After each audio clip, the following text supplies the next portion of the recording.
Haleluya.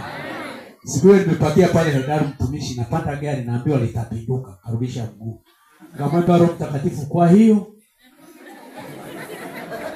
maana alikuwa ni la lift. Kwa hiyo akaniambia panda ili uweze kuponya hii roho ya nani? Ya dereva. Nikasema tayari nimepewa kibarua. Nikiacha kupanda huyu atakufa. Akifa damu yake nitafanya nini? Nikapanda kwenye gari nikakaa, kakunja mguu, dereva anaendesha, najua gari itafanya nini? Itapinduka. Wewe ungefanyaje?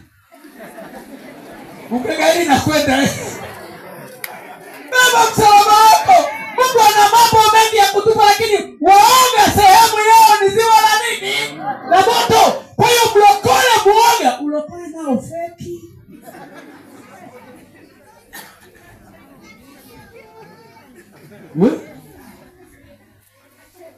Na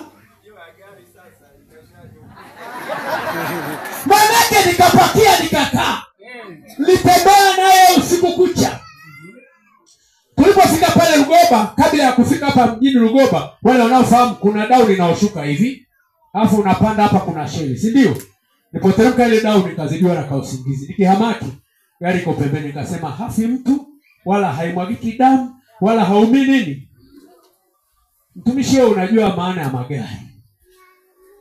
Cha nyuma na cha mbele, cha haya mathemi, ni kipi chenye uzito? Lakini ilipinda ile chassis. Cha nyuma kikaanguka sakafuni kwenye lami, pap, kichwa kimesimama. Maana mtoto wa bosi ni mzito kuliko. Nilikuwa nimevaa suti, nikashuka, Roho Mtakatifu ananiambia weka mkono mfukoni haraka. Nikaweka mkono mfukoni chap. Hafu niweka mkono akazungusha kidole hivi. Kumbe nimewaambia mtu asisogee hapa na bastola, sio mtu anasogea pale. Wote wakakalia kule pembeni. Haleluya. Wapendwa, haleluya. Kwa polisi wakaja, tumebaki salama. Amina. Nimemponya au sijamponya? Kingine akalia akasema nitafukuzwa kazi, maana alikuwa anafanya kazi magari ya mengi. Nikamwambia nani akufukuze kazi? Basi watu hapo kisha angusha gari, kama wewe safari za Dar es Salaam zifanya nini? Nenda kawaambiwa kupe gari mpya. Safari zangu zifanya nini? Anayekufukuza nitafunga hicho kiwanda. Wewe mtoto wa mfalme alafu ufukuze kazi. Nani kakwambia? Amefika, amepewa gari nyingine, anaitwa msafiri, na siku zote alikuwa anapanda na teremka naye Dar es Salaam. Haleluya wapendwa. Jamani, haleluya wapendwa. Sasa imani tunalindwa na nguvu za Mungu kwa hii. Haleluya wapendwa. Jamani, Bwana Yesu asifiwe. Amen. Nampenda Yesu. Kama nampenda Yesu kwa sababu naona kupenda. Maana Yesu ni wewe. Amina. Yesu ni nani? Ni wewe. Kwa sababu wewe ni kiungo cha nani? Cha Kristo. Na mimi ni kiungo cha nani? Cha Kristo.